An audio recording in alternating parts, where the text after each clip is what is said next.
ry avina malala ampifaliana zontsika miona toy zao indray anatin'ny herinandro sambatra kanefa manana mofonainantsika koa isika azontsika miaina amin'ity toloandro ity ary zava-dehibe ny azontsika miainy ten'andriamanitra indray mahafantatra sitrapon'andriamanitra indray ary sakafom-panahoanao koa ao aminareo zay olona voantso malalo an'andriamanitra ray sy voatahiro an' Jesosy Kristy ampitomboana ho anareo anie ny famindram-po sy ny fiadanana ary ny fitiavana. Amen.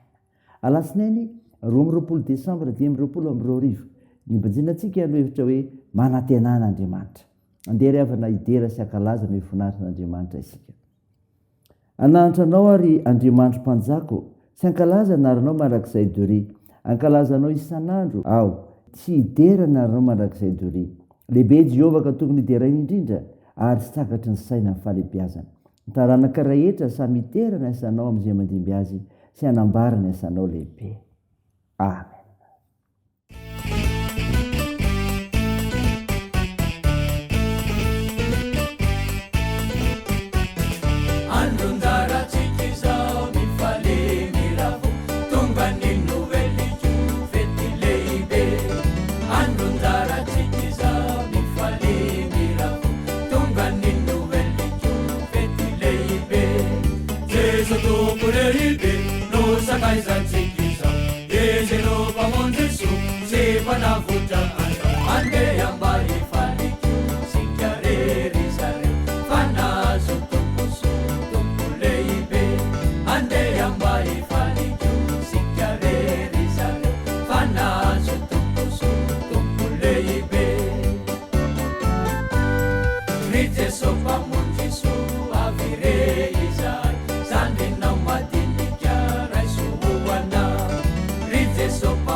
Andeha hivavaka isika.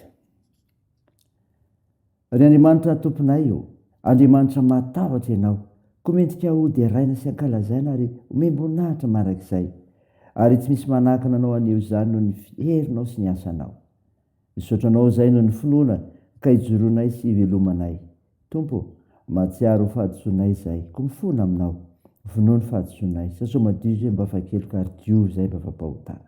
Fanamasino, midira ty anatinay, feno izahay, raha iaino sy andray ny afatra tsara avy amofonaina zomenao anay amin'ity ity. Mitenena Tompo, fa vonikeranao izahay, aminaran'i Jesosy Kristy le mpanavotra anay. Amen. Ny ofinainao antsika amin'ity ity ry havana malala dia hitanao ny boky Salamo. Salamo 3:30, ny 9:20 ka hatramin'ny 2:20. Vivako toy izao. aminaran'i Jesosy. Ary indro ny mason'i Jehovah mitsinjo izay matahotra azy, dia izay manantena ny famindram-pony, mba hanafaka ny fanahiny amin'ny fahafatesana sy hamelona azy raha misy mosary.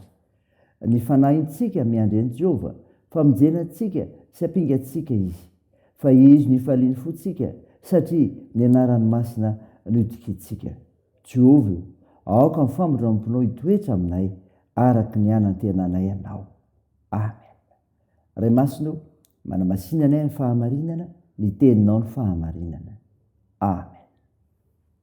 Ravana malala ho aminao hatrany ny fiadanan'i Jesosy Kristy ilay ho teraka azontsika matsiaro zany indray ny amin'ny fotoana toy izao. Mofinaina ho antsika io no renesintsika teo ny salamy 7:2-20. Salamy fiderana an'Andriamanitra mpitondra izao rehetra izao sy mpiary olona. Efa nitsinjo izay matahotra azy ny Tompo, ho fiarovana ho antsika izy. Zany ry havana evy dehibe, fiarovana ho antsika izy. Ambara soratra masina amintsika anio ry havana fa Andriamanitra no mitantana izao rehetra izao sy ny fiaina rehetra. Taomina noho izany ny olona rehetra mba hidera azy. Eto dia mitodika manokana amin'ireo izay miorooro no ny tahotra ny fahavalo ary ny fahafatesana amin'ny mpanao salama, ka manambara mazava fa ny olona feno fanajanan'Andriamanitra sy metehitra amin'ny fitiavany dia tsy njovony manokana.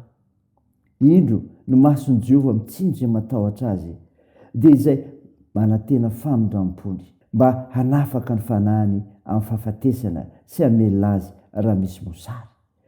Tsy mavonjy ny olombelona ny herin'ny tenany manokana. Andriamanitra no famonjena sy fiarovana mafy ho antsika, famonjenantsika sy hampingantsika izy. Ny faneken'i Jesosy ho faty teo amin'ny hazo fijaliana no nanafaka antsika tamin'ny herin'ny fahafatesana sady anarana fahavelomana marak'izay. Mitsinjo izay matahotra azy ny Tompo, ka dia izao fifaliany fotsika izany. Fifaliany fotsika Andriamanitra, fa izy no hifaliany fotsika satria ny anarany masina nitokintsika. Eto dia sady midera an'Andriamanitra ny mpanao salama no mitondra ny olona rehetra mba hanana fahatokiana tanteraka an'Andriamanitra, indrindra fa rehefa miarika zava-matahotra sy mampanahy. Fa izay rehetra matoky azy ka mandeha araka ny fahamasinany dia ainam-pilaminana sy ahita fifaliana sy fiadanam-po. Noho izany, aoka naja sy ame voninahitra ny anaran'ny masina isika, ary koa anantena azy ka hira mpifaliana eo.